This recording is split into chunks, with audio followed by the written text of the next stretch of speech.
લીધા છે, લીલી ડુંગળી છે અને રોજિંદા ચાઇનીઝ ના જે મસાલા હોય તે છે અને રોટલી છે. ઓકે, રોટલીનો ઉપયોગ કરવાનો છે. રોટલી ખાવાના ચોર હોય છે બાળકો, એક બે આપીએ પરંતુ એ લોકોને જેટલું ખાવું હોય, ઈચ્છા હોય, મન હોય એટલું જ ખાતા. બરાબર છે. અને રોટલી દાળ ભાત શાક ના નામથી ના ખાય, પણ કદાચ એનું થોડું રૂપ પરિવર્તન કરીએ તો એ લોકોને ગમે. ઓકે, કેટલી વારમાં થઈ જશે આશરે? 7 થી 8 મિનિટમાં થશે. અચ્છા, અને પહેલેથી કોઈ તૈયારી આમાં કરવાની છે? ના, ખાલી મેં રોટલી કરી રાખી છે. ઓકે, સ્ટાર્ટ કરીએ. ચોક્કસ. ગેસ ચાલુ કરીશું. તેલ લઈશું. 1 થી 1.5 ચમચી જેટલું તેલ છે. લીલી ડુંગળી છે, નાની નાની 2 થી 3. ઓકે, સહેજ તેલ ગરમ થાય એટલે કાંદા નાખીશું એમાં.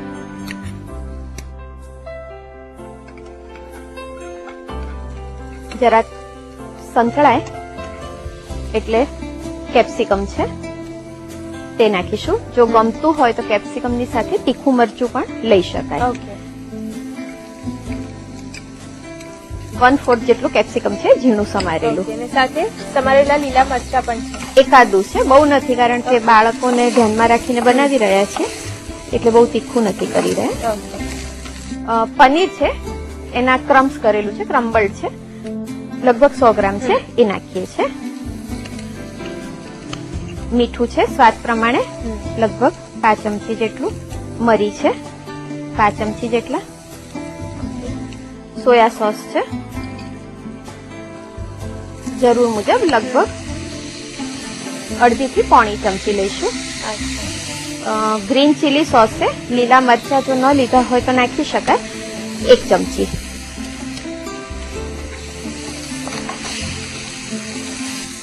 લીલી ડુંગળીના પાન છે ભાજી, એ લગભગ 2 ચમચી જેટલા લઈશું.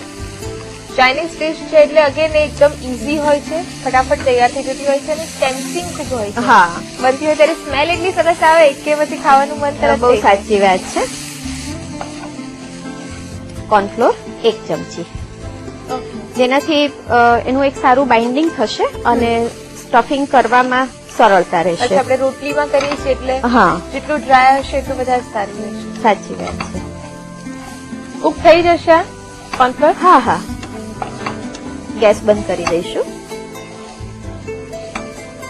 સ્ટફિંગ તૈયાર થઈ ગયું છે, એને એક બાઉલમાં કાઢી લઈશું અને એને ઠંડુ થવા દઈશું.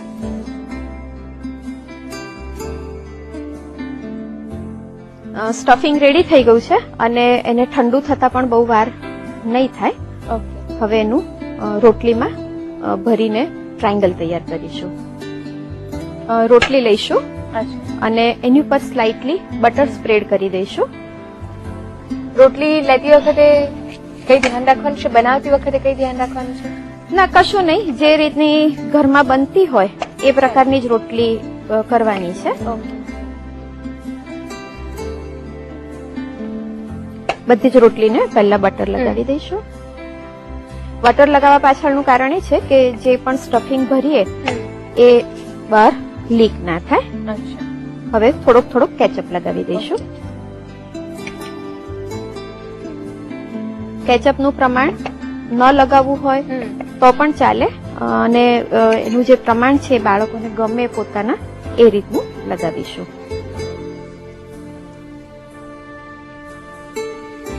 ત્રણેયમાં પહેલા કેચઅપ બી લગાવી દઈએ છીએ.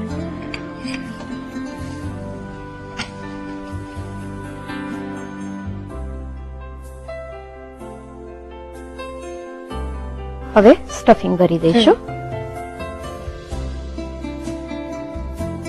વચ્ચે સ્ટફિંગ મૂકીશું. ટ્રાયંગલ શેપ આપીએ છીએ. હા,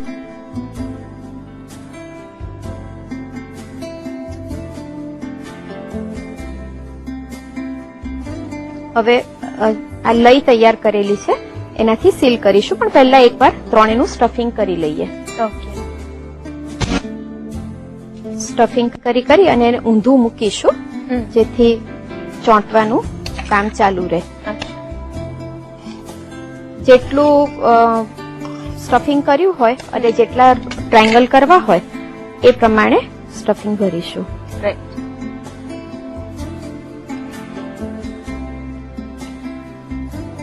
હવે એને લઈ લગાવી દઈશું. મેંદાની લઈ છે? હા, મેંદો અથવા ઘઉંનો લોટ લઈ અચ્છા. અને કરી શકાય.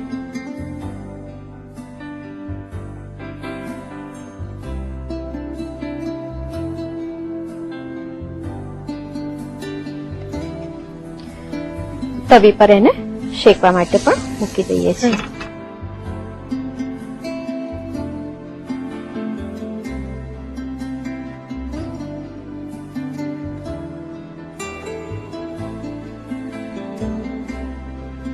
આ રીતે એના ટ્રાયંગલ્સ રેડી કરી દીધા છે.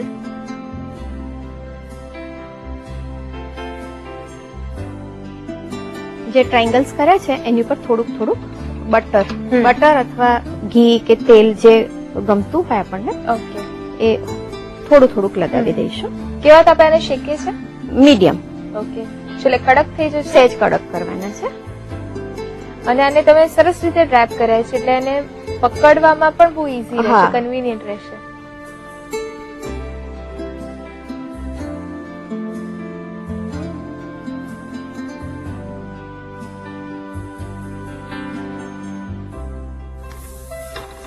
શેપ પણ એનો બહુ સરસ છે કે કિડ્સ ને અટ્રેક્ટ કરે એવો કરે એવો shape છે. ગેસ ધીમો કરી દઈશું.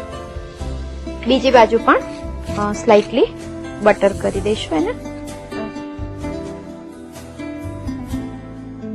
તો કેવા શેકીએ છે આને? અને સહેજ પડ એનું ક્રિસ્પી અને કડક થાય